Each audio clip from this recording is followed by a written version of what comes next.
The massive doors of the Galactic Council chamber opened with a deep rumbling sound that made the floor shake. Ambassador Henwo walked through those doors with his small team of humans behind him. The chamber was so huge that he felt like a tiny ant walking into a giant cave above them. The ceiling stretched so high that clouds seemed to form near the top. The walls were made of some kind of crystal that glowed with soft blue light. Thousands of seats surrounded the central speaking area where Hyon Wu now stood. Each seat was built for a different type of alien being. Some were huge and made of metal for the rock people from the granite worlds. Others were filled with water for the fish, like creatures from the ocean systems. There were seats that floated in the air for the gas beings and seats that were actually holes in the ground for the worm-like species.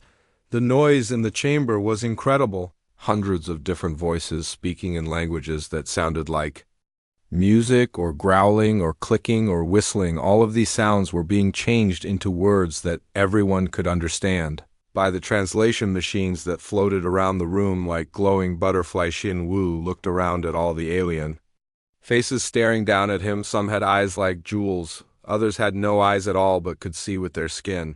There were beings made of living metal beings that looked like walking trees, and beings that were just clouds of colored gas held together by force fields. Most of them were much bigger than humans. Some were so big that only their heads could fit in the chamber, and their bodies were in other rooms. At the highest seats sat the most important aliens. The Vorthan Empire delegates were massive lizard-like creatures with scales that changed colors. The Kaleri collective representatives looked like stars trapped inside crystal bottles.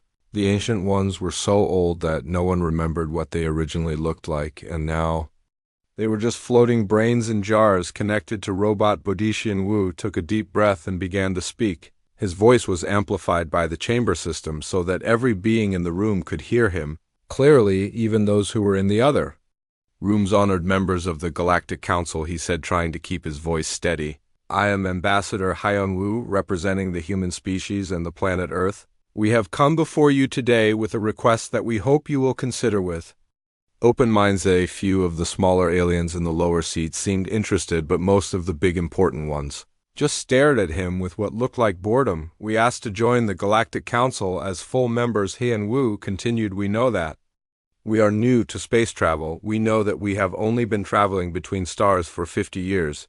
We know that compared to many of you, we are very young, but we believe that being young also means we have fresh ideas and new ways of thinking. Some of the aliens started making noises that the translators could not change into words.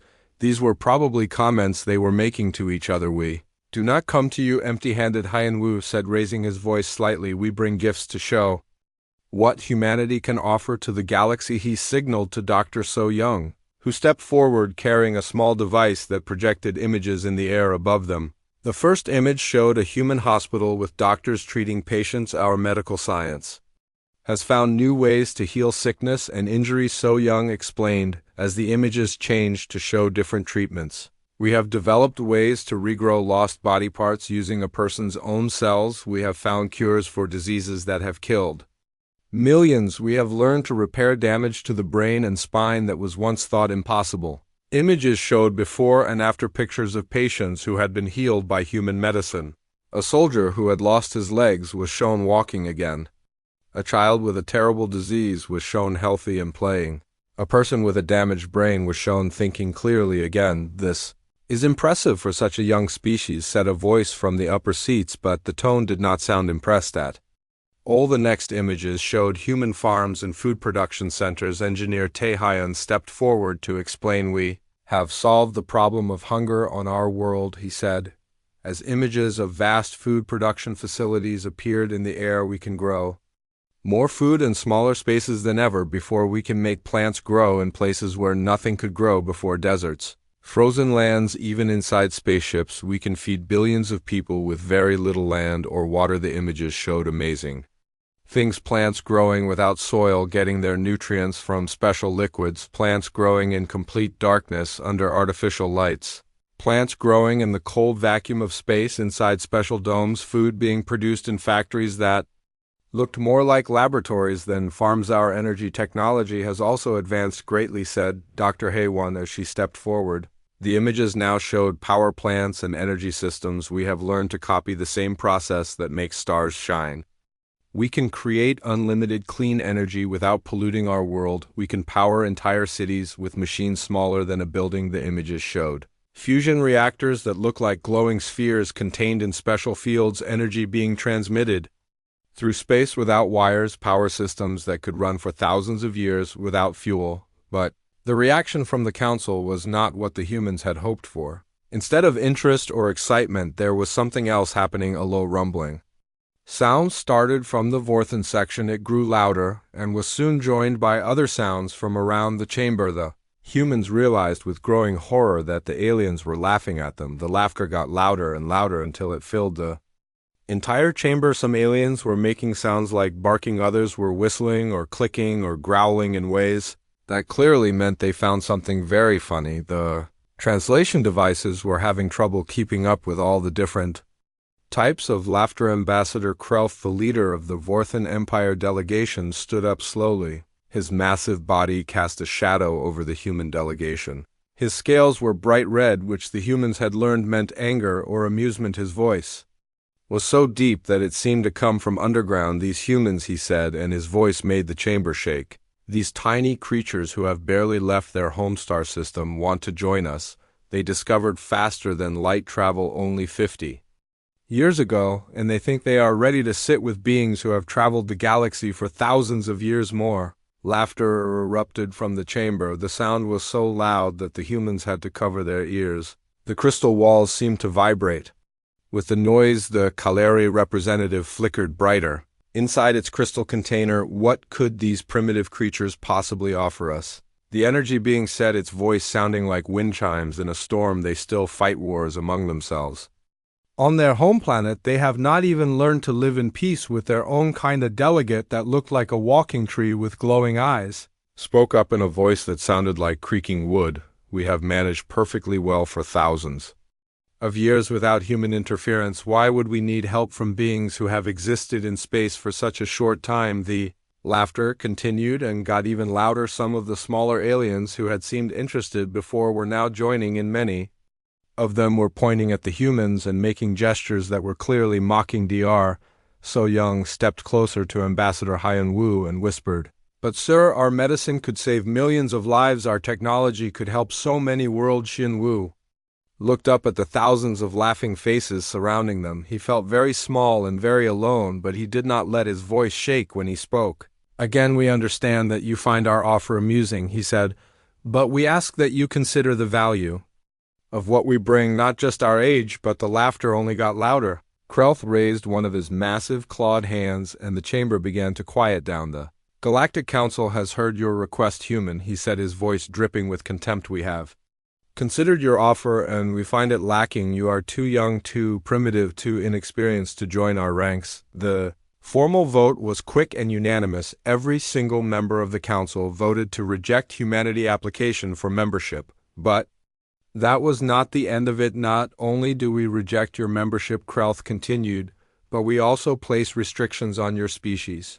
You will remain in your home system, and the few nearby colonies you have established trade with human worlds will be limited to basic resources only. No advanced technology will be shared with Earth. You will have no voice in galactic affairs." The restrictions were harsh, much worse than the humans had expected. They were being treated like children who had been told to go to their room and stay there. Ambassador Hyan Wu gathered his team around him. His aide Minho whispered urgently, "Sir, we should protest this decision. We should appeal to the higher courts. We should demand better treatment." But Hyan Wu shook his head slowly as he looked up at the thousands of alien faces still showing amusement and contempt. "No," he said quietly, "we have said what we came to say. It is time to go home." The human delegation began to pack their materials. The aliens watched them with continued amusement, clearly expecting the humans to beg or argue or make threats. But the humans did none of these things. They simply collected their belongings with quiet dignity as they prepared to leave. Ambassador Hyan Wu did something that surprised everyone. He bowed politely to the council. "We thank you for your time and consideration," he said, his voice carrying to every corner of the chamber. "We respect your deck." Captain Jae-sung was drinking his morning coffee. When the emergency message came through the communication system of his ship, the HSV Determination, the message was short and clear, but it changed everything, all human vessels, personnel, and operations. Outside Sol System must return home immediately, no exceptions, no delays, no questions. Jae-sung had been a space captain for 20 years. He had seen wars and peace treaties and trade disputes, but he had never seen an order like this one. He called his bridge crew together and read them the message. The crew looked confused. Some of them had families on the stations they were visiting. Others had been planning to retire on the colony worlds they had helped build. Sir asked his first officer.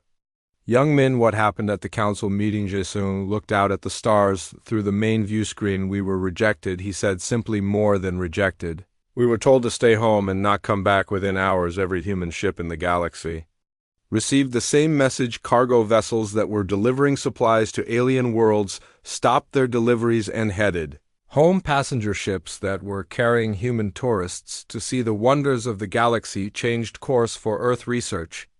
Ships that were studying distant phenomena packed up their equipment and left. The aliens watched this exodus with growing confusion. At first they thought it was some kind of protest, that the humans would change their minds in a few days and return.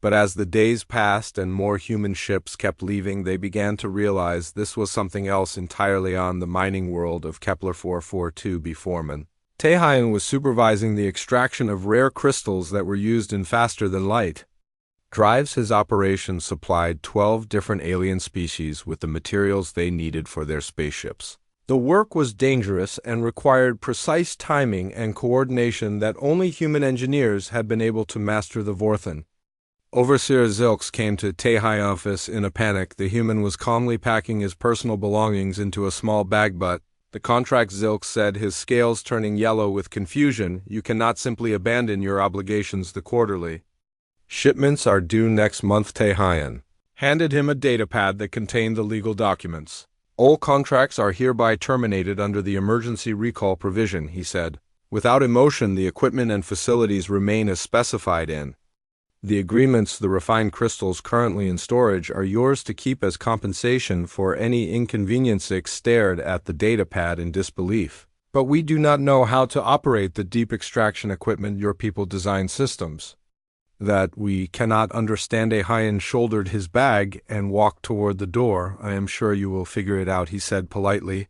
Your species has been mining for thousands of years. Similar scenes were playing out across dozens of worlds. Dr. Yoonji had been working on a medical research station in orbit around the Kaleri homeworld. She had been developing a cure for a plague that had been killing the energy beings for decades. Her research was 90% complete, and the Kaleri had been expecting a breakthrough within months. When Dr. Yoonji began packing her laboratory equipment, the Kaleri scientists working with her became desperate. Doctor, please, one of them said through the translation device, you are so close to saving millions of lives. How can you leave now? Dr. Yoonji looked at her alien colleagues with genuine sadness. I have enjoyed working with you all, she said, but I have been ordered to return to human space. I must follow my orders. But the research, cried another Kaleri scientist. What will happen to our people? Dr. Yoonji handed them all her preliminary findings and research notes. I have given you everything I can, she said. You are brilliant scientists. I believe you can complete the work. The Kaleri scientists knew this was not true. The human approach to medicine was completely different from their own. Dr. Yoonji had been using techniques that they barely understood.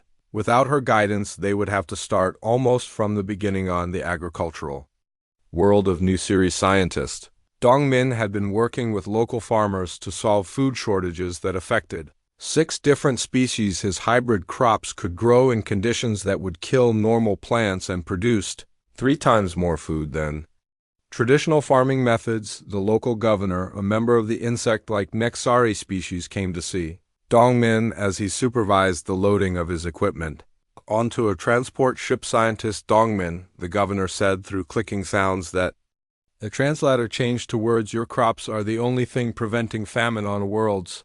If you leave, millions will starve. Dong-min looked at the fields of green plants that he had spent years developing. I have left detailed instructions.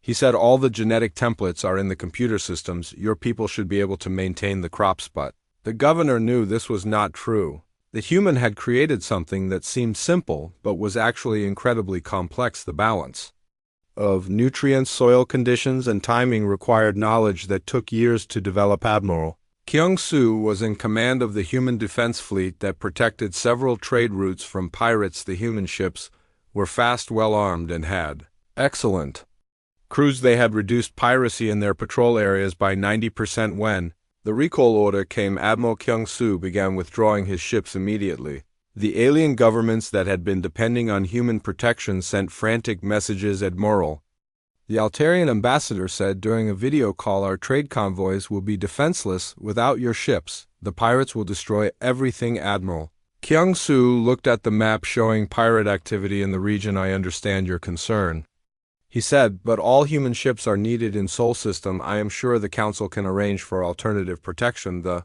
ambassador knew this was not true. The other species had their own military problems and could not spare ships for trade route protection. The pirates would return within decent communication stations throughout the galaxy. Human technicians were packing up their equipment and preparing to leave. Engineer Hyjin had been working on upgrading the ancient hyperspace beacons that allowed instant communication across vast distances. Her improvements had made the system twice as fast and much more reliable.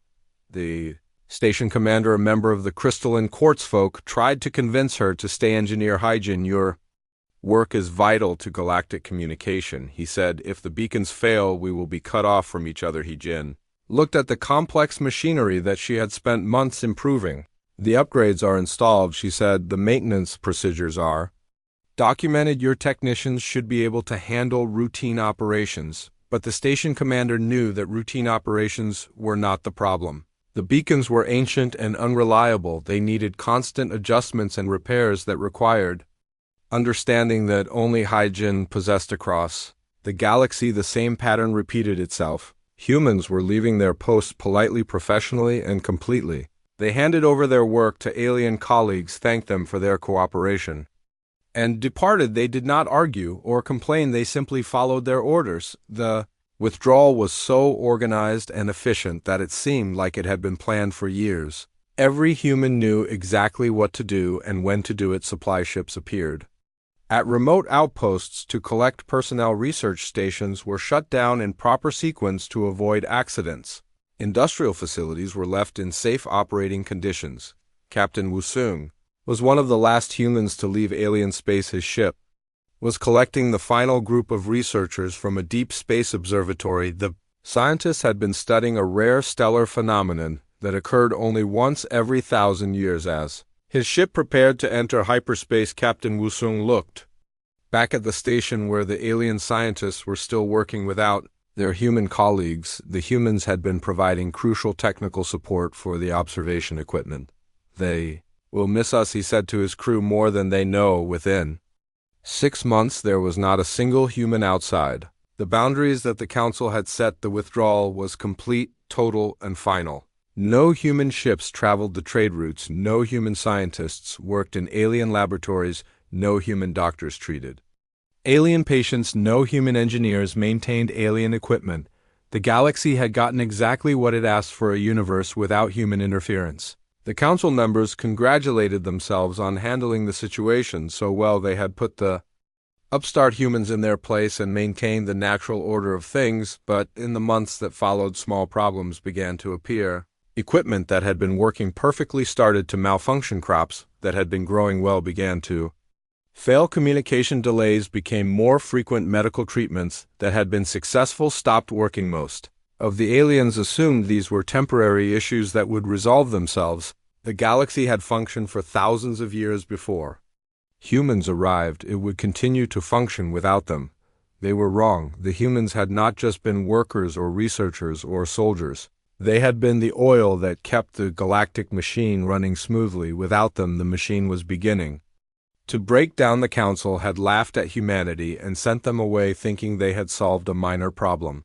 Instead, they had removed the very people who had been holding their civilization together, and the humans had left so quietly and completely that many aliens did not even realize how much they had been depending on them. The galaxy was about to learn a hard lesson about the value of the SP. 2 years had passed since the humans left, and the galaxy was beginning to feel their absence in ways that no one had expected. The first sign of trouble came from the Kaleri homeworld, where the plague that Dr. Yunji had been fighting was spreading. Faster than ever before, the Kaleri scientists had tried to continue her research, but they quickly discovered that human medicine was completely different from their own. Dr. Yunji had been using techniques that combined biology, chemistry, and physics in ways that seemed impossible to the Energy Beings Council member.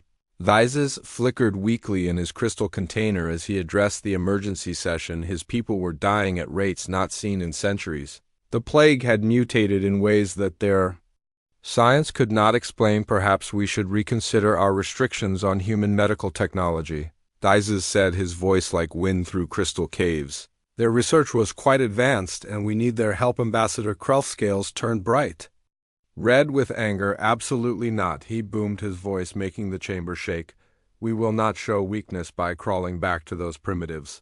Our scientists are the best in the galaxy. They will solve this problem, but the problems were multiplying faster than solutions could be found on Kepler 442b. The mining operation that Foreman Tehian had left behind was falling apart. The Vorthan engineers who had taken over could not understand the complex systems that the humans had built. The deep extraction equipment kept breaking down. The crystal formations were unstable without the precise timing that Tehian had developed. Production had dropped by 60%, and the refined crystals were of such poor quality that many ships were refusing to buy them. The Vorthan mining supervisor sent increasingly desperate reports to his superiors. The human methods were impossible to replicate. Even with all their documentation and computer files, the aliens could not make the systems work properly. On New Series, the agricultural crisis was becoming a disaster. Scientist Dongmin hybrid crops had begun failing one by one. The alien farmers had tried to follow his instructions, but the plants required constant adjustments that only he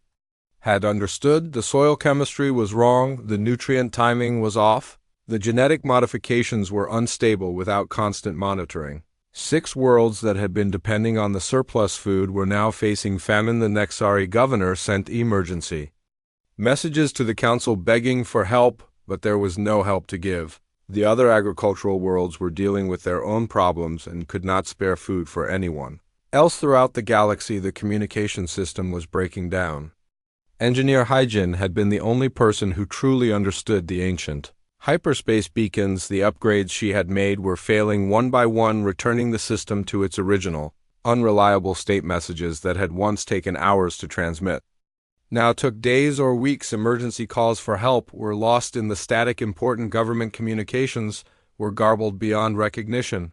The great galactic civilization was becoming fragmented as worlds lost contact with each other. Admiral Kyung-Soo had been right about the pirates. Within weeks of the human fleet withdrawal, the space raiders had returned in force. They attacked merchant vessels with impunity, knowing that there was no organized defense. The Altarian trade convoys that had once been safe under human protection were now being destroyed regularly. The pirates had learned to target the most valuable cargo and the most important trade routes. The galactic economy was being strangled by the increasing attacks. The Vorthan Navy was stretched too thin across their vast empire to provide adequate protection. Their ships were designed for large battles, not the quick response actions needed to fight pirates. By the time they arrived at attack sites, the raiders were long gone. Industrial production was falling across the galaxy. The efficiency improvements that human engineers had made were proving impossible to maintain. Complex manufacturing processes that had been working perfectly began producing defective goods in the shipyards of the Kaleri Collective. The construction of new vessels had slowed to a crawl. The humans had improved their building techniques, but without human supervision. The quality control was failing. Ships were being launched with critical defects that sometimes proved fatal. Dr. Hay-1 fusion reactors were shutting down one by one. The alien technicians could not maintain the delicate balance required for safe operation. Several stations had been evacuated after reactor failures. That could have been prevented with proper maintenance. The medical facilities throughout the galaxy were struggling without human expertise. The treatments that Dr. Yunji and her colleagues had developed were failing because the alien doctors could not adapt them properly. Many life-saving procedures had to be abandoned. Commander Sujin had trained thousands of alien soldiers in new combat techniques, but without her guidance, the military units were losing their effectiveness. The coordination between different species that she had carefully built was falling apart. The Council tried to address each crisis individually, but they were always one step behind. Every solution seemed to create two new problems. The interconnected nature of the issues was becoming clear, but no one wanted to admit that the humans had been more important than anyone had realized. During one particularly difficult emergency session, Ambassador Krelth stood before the council, his scales shifting from red to yellow as he spoke. "We are facing temporary setbacks," he declared, "but we managed perfectly well before the humans arrived. We will manage perfectly well without them." But the statistics told a different story. Industrial output was down 30%. Medical advances had stopped completely. Agricultural yields were dropping on dozens of worlds. The galactic economy was showing signs of serious strain. Smaller species were suffering the most. The Altarians had lost almost half their trade fleet to pirates. The Nexari colonies were rationing food for the first time in centuries. The Zephyrian research stations were being abandoned as life support systems failed. Even the great powers were feeling the pressure. The Vorthan Empire was dealing with rebellions on multiple worlds as the economic crisis spread. The Kaleri Collective was losing population to the plague faster than they could be replaced. The Ancient Ones, who had been silent for decades, began to speak in their council sessions. Their mechanical voices expressed concern about the stability of galactic civilization.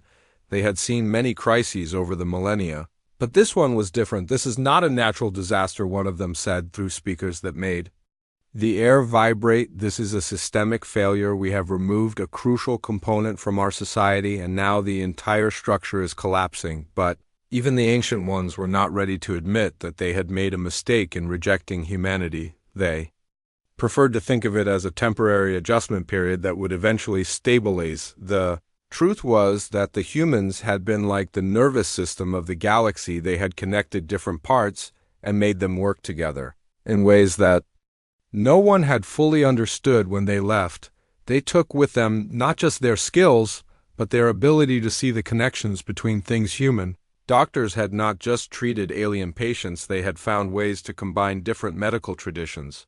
Human engineers had not just maintained alien equipment, they had improved it in ways that made everything work better. Human scientists had not just conducted research, they had shared knowledge between species that had never communicated before. The galaxy was discovering that integration was not just about having different species work together, it was about finding people who could bridge the gaps between different ways of thinking.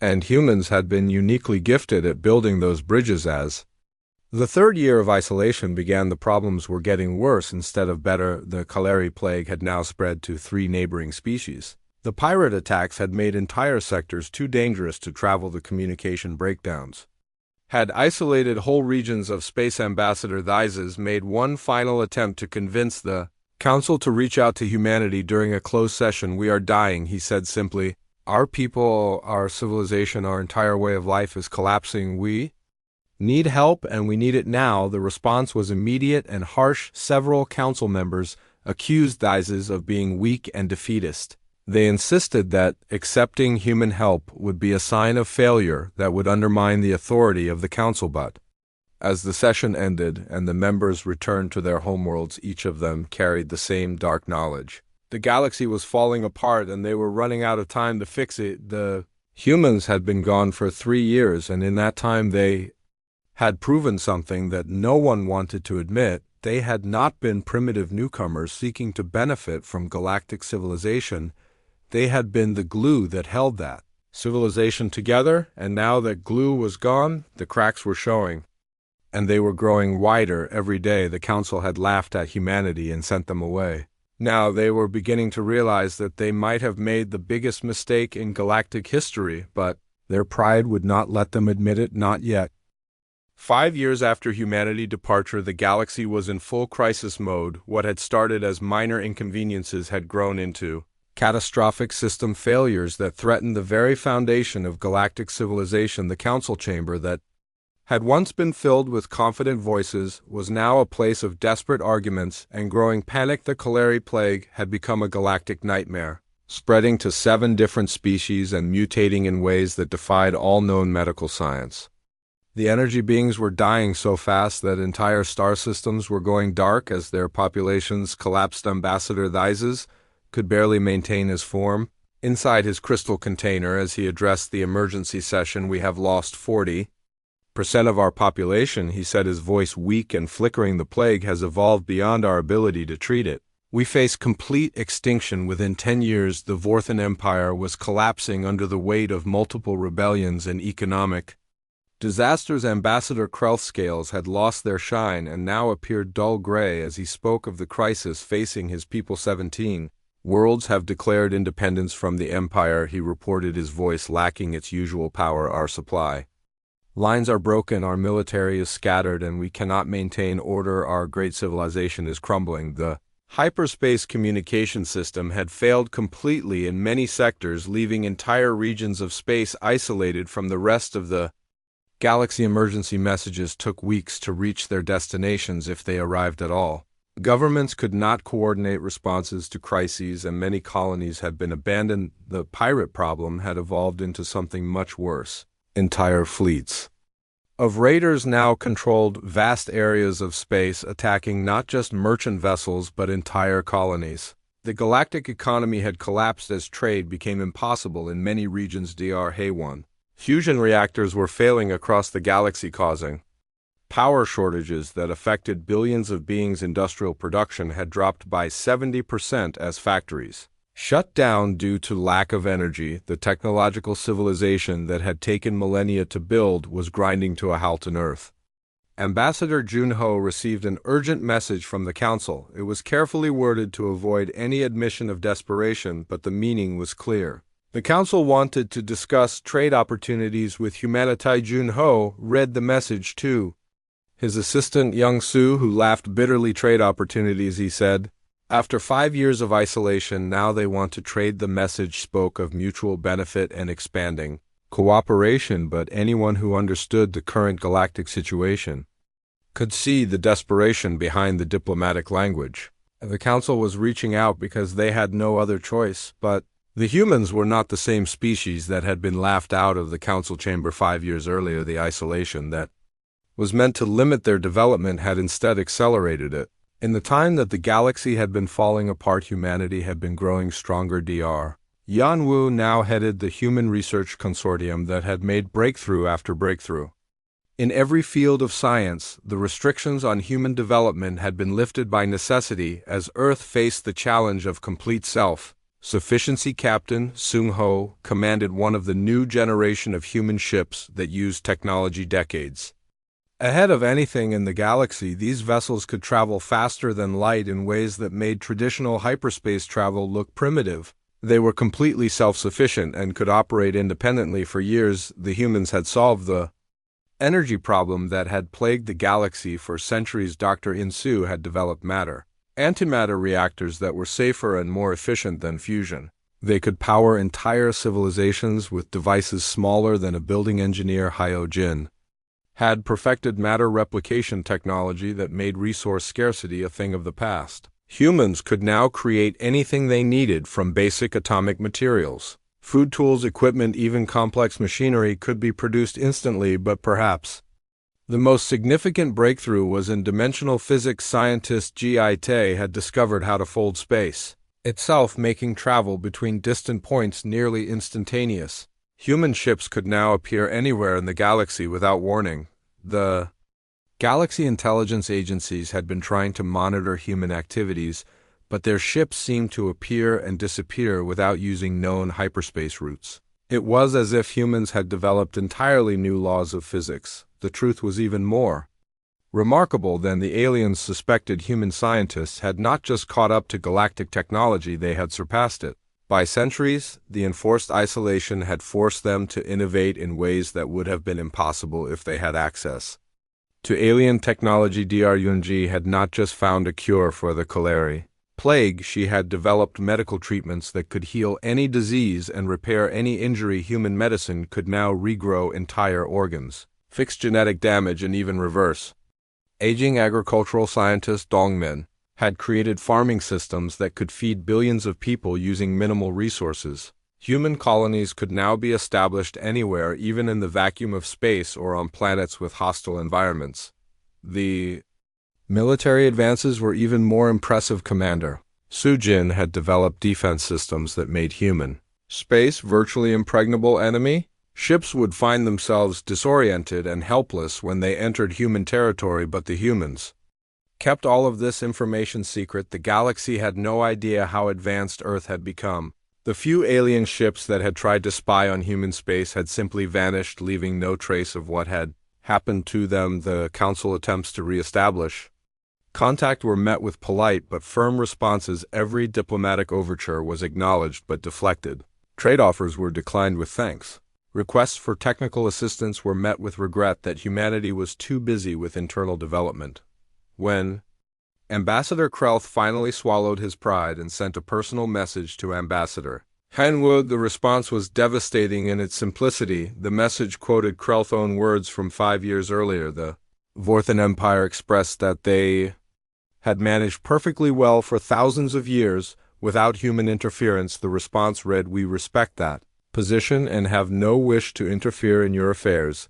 The humans were using the Council's own words against them.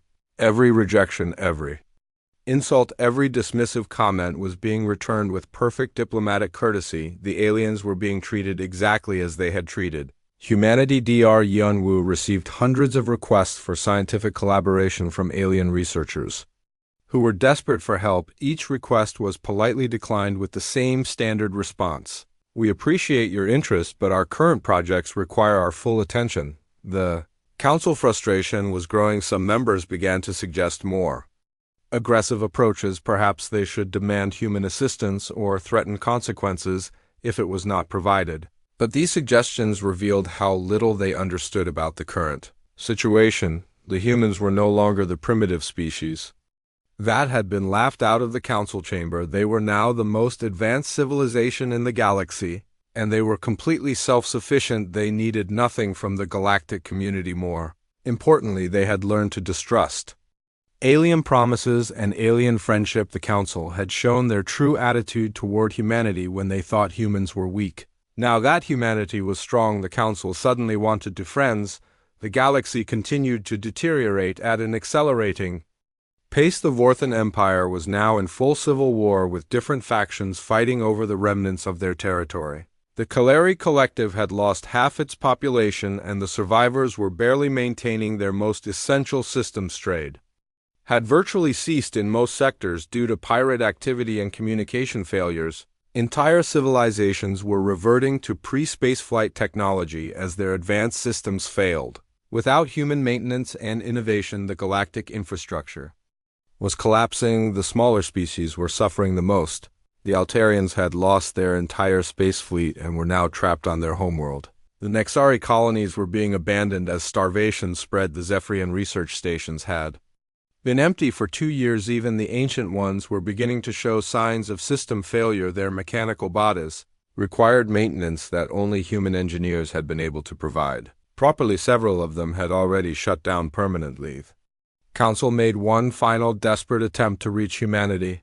They offered full membership, immediate technology sharing, and favorable trade agreements for 1,000 years, but the human response was swift and final. "Thank you for your offer." The message read, "We regret that we must decline. We have decided to pursue our own path in galactic development. We wish you success in your future endeavors." The galaxy's most powerful beings had been dismissed with the same politeness they had once used to reject humanity. The Council had offered everything they could think of, but it was too little too late. The humans had learned the most important lesson of all. Sometimes the best response to rejection is not anger or revenge, but quiet dignity and the determination to prove your worth through actions. The galaxy had laughed at their proposal. Now humanity was strong enough to survive and thrive without any help from anyone. The council chamber that had once echoed with laughter at human expense was now filled with the sound of a civilization in its death throes. The aliens had rejected the very people who could have saved. 10 years had passed since the Council had laughed at humanity, and the galaxy was completely different from What it had been, the great galactic civilization that had ruled the stars for thousands of years, was now just a memory broken into fragments that struggled to survive in a universe that had moved beyond their understanding. The Vorthan Empire no longer existed as a unified power.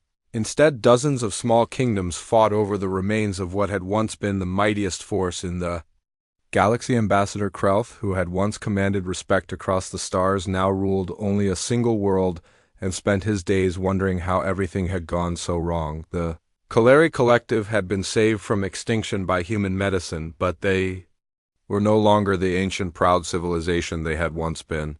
They had reorganized as a loose federation of independent worlds, each one focused on rebuilding rather than expansion. Their energy beings flickered weakly compared to the bright flames they had once been. The council chamber itself stood almost empty. Most of the member species had withdrawn to focus on their own survival. The few delegates who still attended meetings spoke in whispers about local problems rather than grand galactic policies. The age of unified galactic government was over. Ambassador Thizes was now the unofficial leader of what remained of the council, but his authority extended barely beyond the station where the meetings were held. He spent most of his time sending reports to worlds that might not even receive them due to the ongoing communication failures. On this day, Thizes was composing what he knew would be his final message to humanity. It was not a request for aid or a proposal for trade.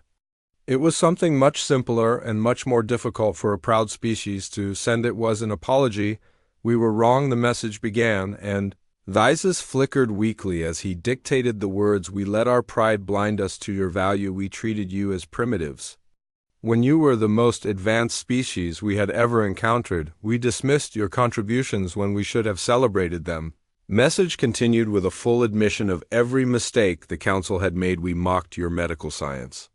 Have saved billions. We laughed at your technology that could have transformed our civilization.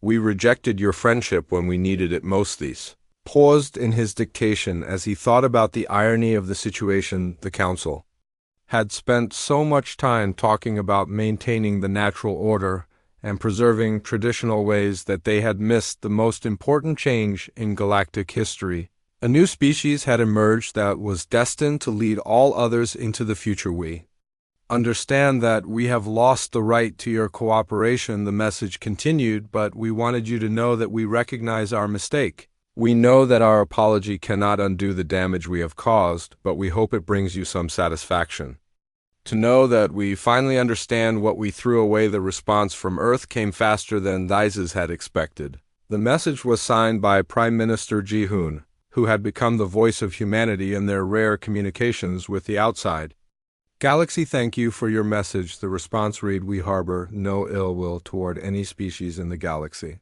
We wish you well in your future endeavors, but this time something was different. Along with the standard diplomatic response came an unexpected attachment, a data package that was larger and more comprehensive than anything the humans had shared before. The package contained detailed medical treatments for dozens of diseases that plagued various species, agricultural techniques that could end hunger permanently on any world, energy technologies that were clean, safe, and inexhaustible, defensive systems that could protect entire civilizations from any threat. Most remarkably, the package included instructions for building communication networks that could span the galaxy instantly, educational programs that could help any species advance their science and technology, transportation methods that could make travel between worlds as easy as walking between rooms. The accompanying note was brief but profound, because suffering is wrong regardless of who suffers, because knowledge belongs to all thinking beings, because the universe is large enough for everyone to thrive. These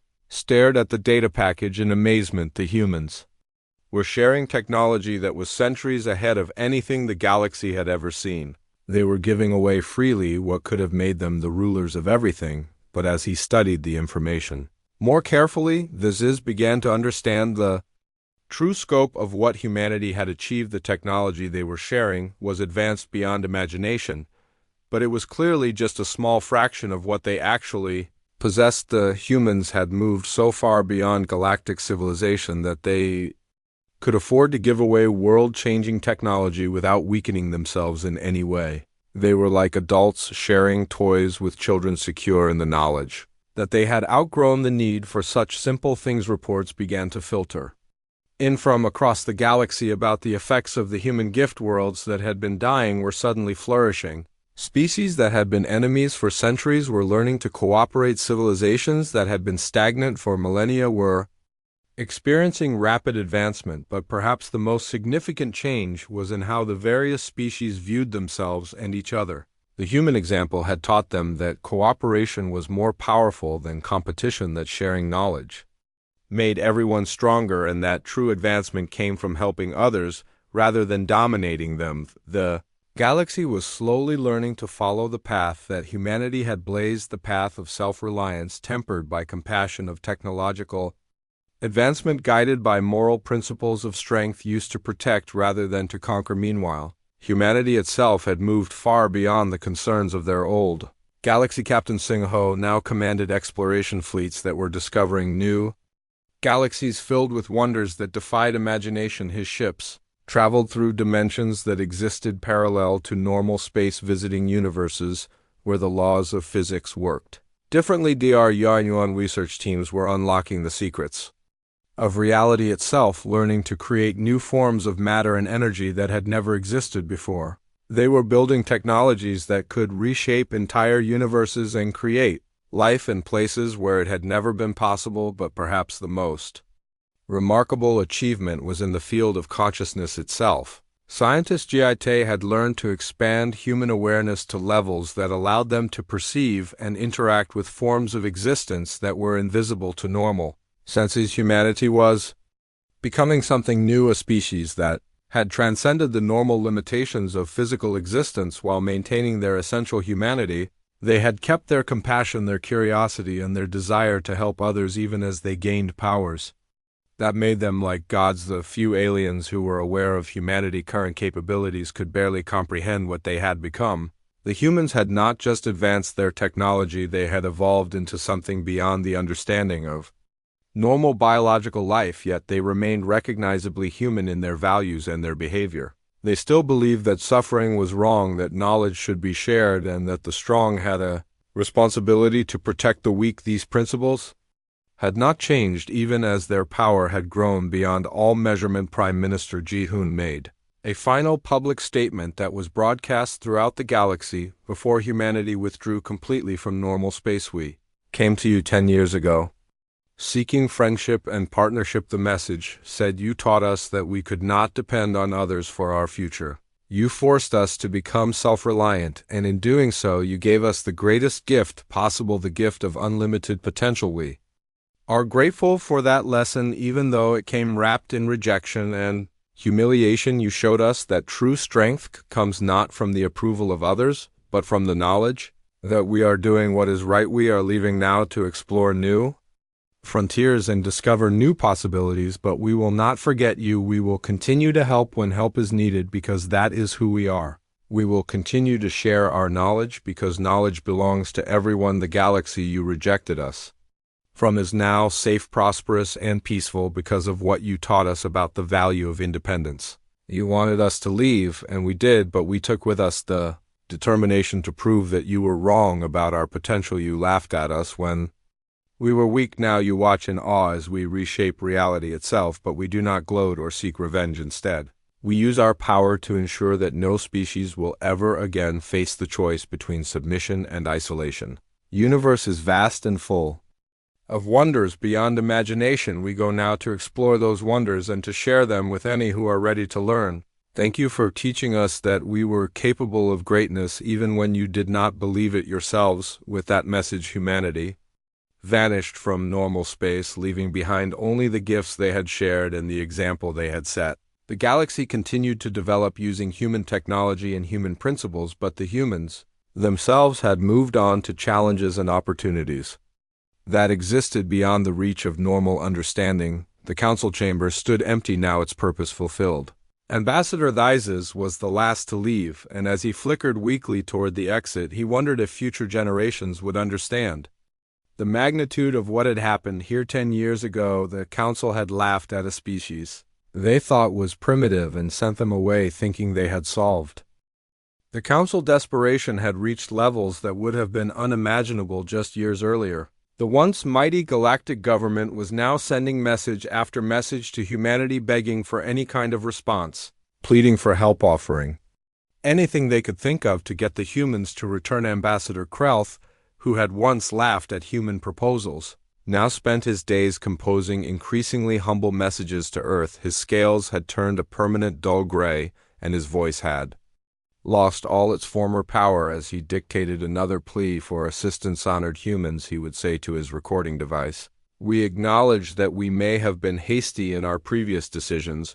We would welcome the opportunity to discuss new arrangements that would be mutually beneficial. The responses from Earth were always the same: polite acknowledgement followed by polite refusal. The humans thanked the Council for their interest, but explained that they were too busy with their own projects to consider external commitments. Dr. Yuanwu had become the unofficial spokesperson for humanity dealings with the outside galaxy. She received dozens of requests every day from alien scientists who were desperate for help with problems that seemed impossible to solve. The Kaleri were dying from their plague, the Vorthan industrial systems were collapsing, the Nexari were starving, the Altarians were trapped on their homeworld, the Zephyrians had abandoned most of their colonies. Each species faced extinction-level crises that only human technology could solve, but Dr. Yuanwu's standard response never varied. We appreciate your interest in collaboration, she would say, but our current research projects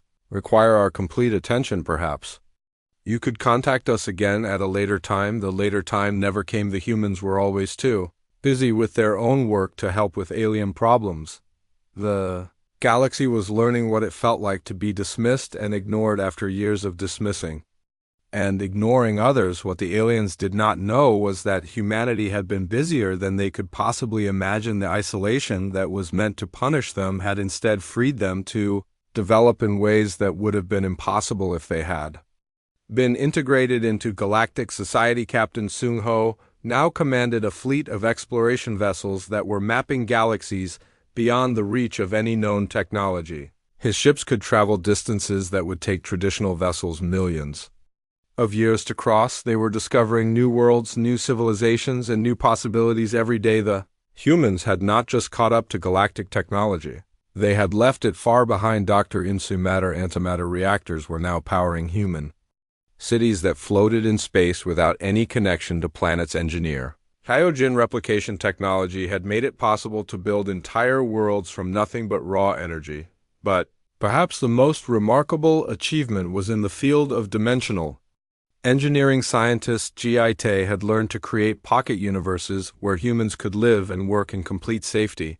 These private dimensions were invisible to outside observers and could be accessed only by those who knew the secret. The human population was growing rapidly as people moved into these new spaces. Earth itself was now just one of hundreds of human worlds scattered across multiple dimensions. The restrictions that had once confined humanity to their home system were now completely meaningless. The aliens had no idea how advanced humanity had become. The few attempts to spy on human space had failed completely.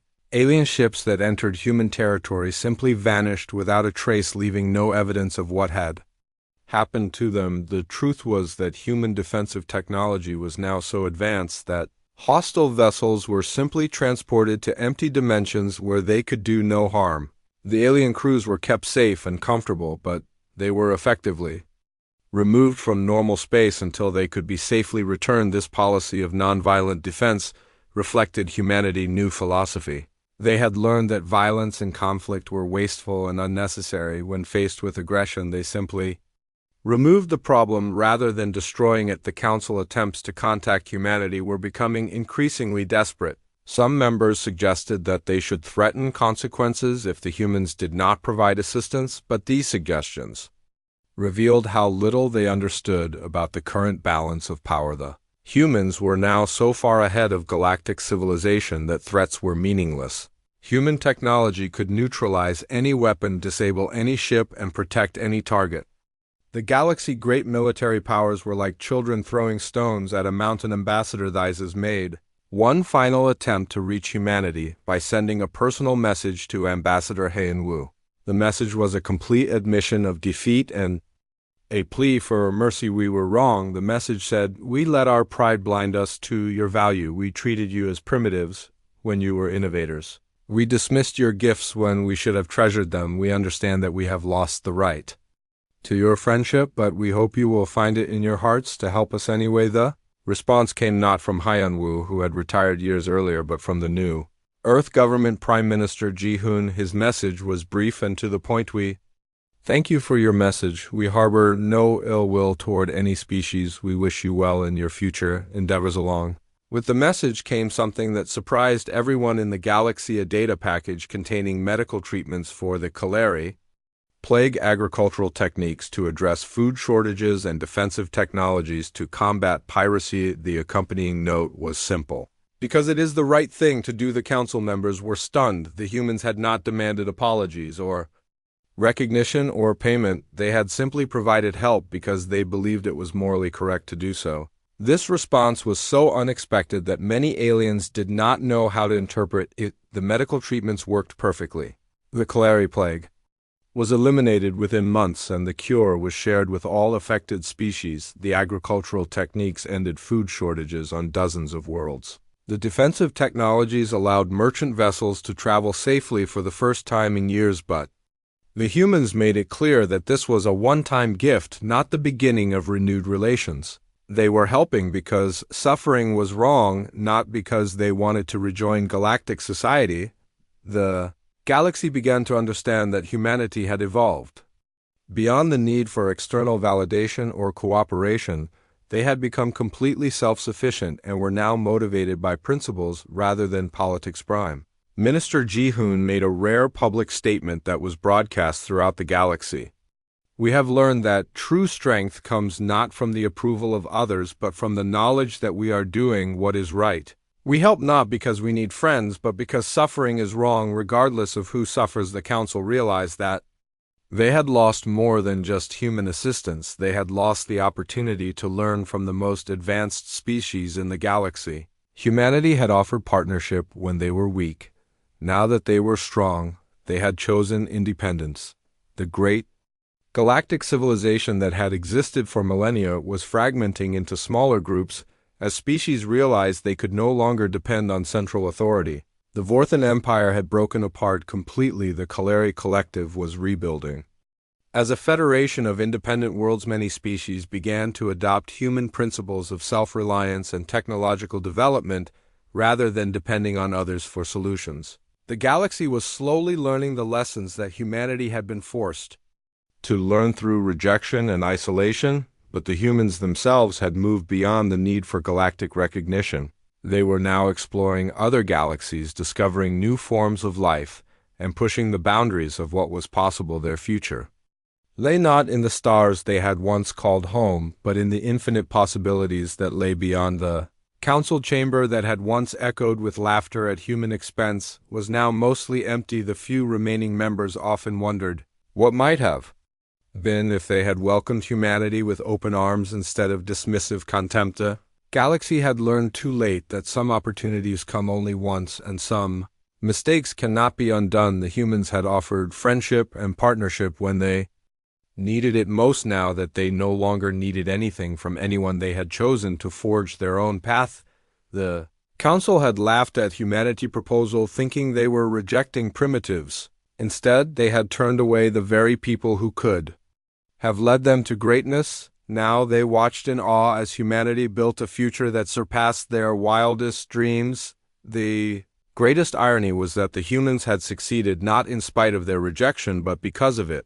The council laughter had taught them the value of self-reliance and the importance of proving their worth through actions rather than words. In the end, the galaxy rejection had been the greatest gift they could have given humanity, the gift of independence, determination, and the knowledge that true strength comes from within.